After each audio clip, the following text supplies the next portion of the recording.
Takhle vypadala moje motorka ještě s původním polepem od předchozího majitele. Tady už máme sundaný starý polep.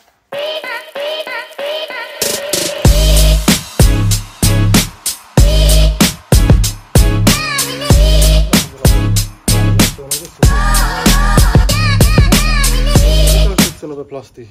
No to je trošku... Tak co mám dělat? Takže kup? Jo, když to...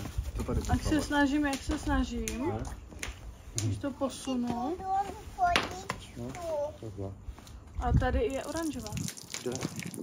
Na cest. Zkus to nasměrovat. Nepůjde, no. Vždycky přesahuje trošku buď nahoře nebo dole. To nepůjde, no. A teď si vem, to máš trošku přesah té spodní folie. Tak bohužel, no, co mám dělat, bohužel? Mamka už začíná lepit zadní blatník. To vypadá, no tak to se dávko. Ne, já si to nechám jako překvapení, já si nemůžu koukat, protože nechcem. Zkoušeli jsme to s penem, ale nakonec jsme to udělali s horkovzdušnou pistolí.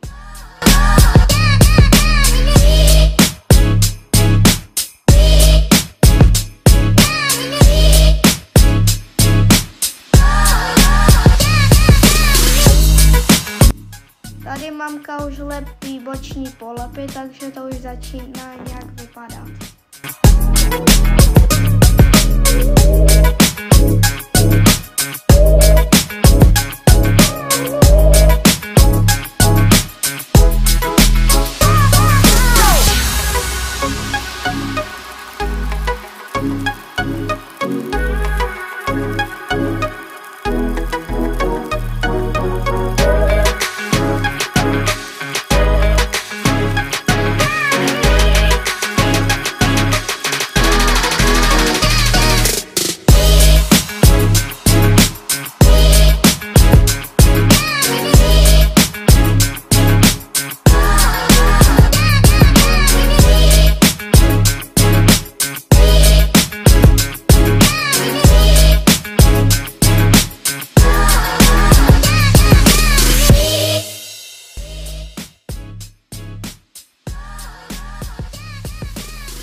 Tady to musela mamka opravit, protože to nevycházelo.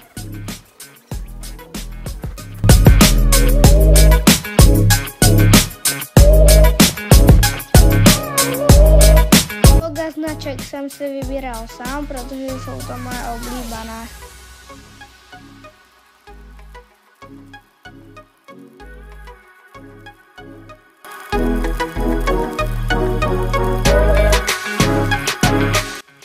A proč tam máš číslo zrovna 377?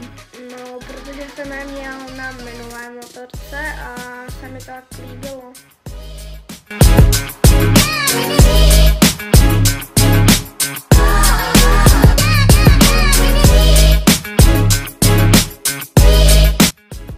Před nalepením jsme se ještě každý plast trochu dočistili.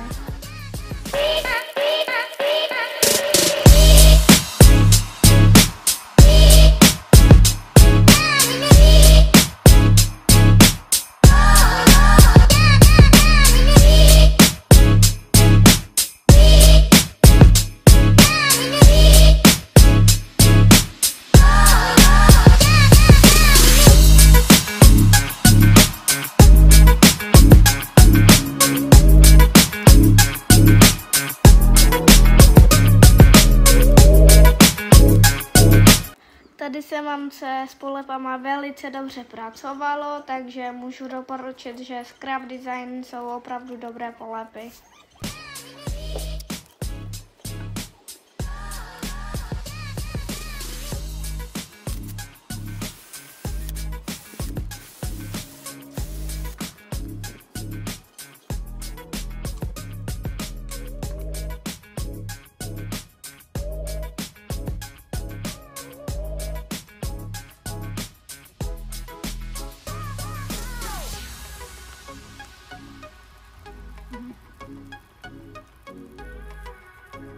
Tabulka se mi líbí, protože je tam moje jméno a moje závodní číslo.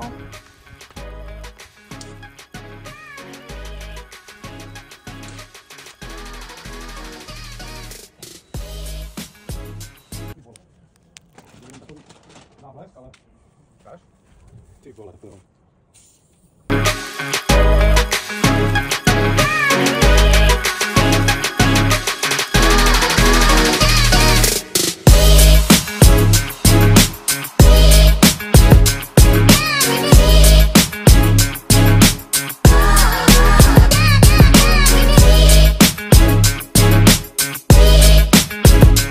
Tady tačka upevňuje potah sedla, takže už to skoro budeme mít.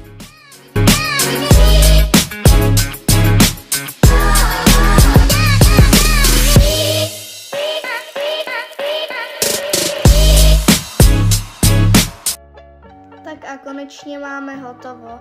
Nejvíce mi líbí modrý KTM nápis. To už je vše, tak díky za sledování tohohle videa, budu i moc rád za komentář a like. A nezapomeň dát odběr, děkuju.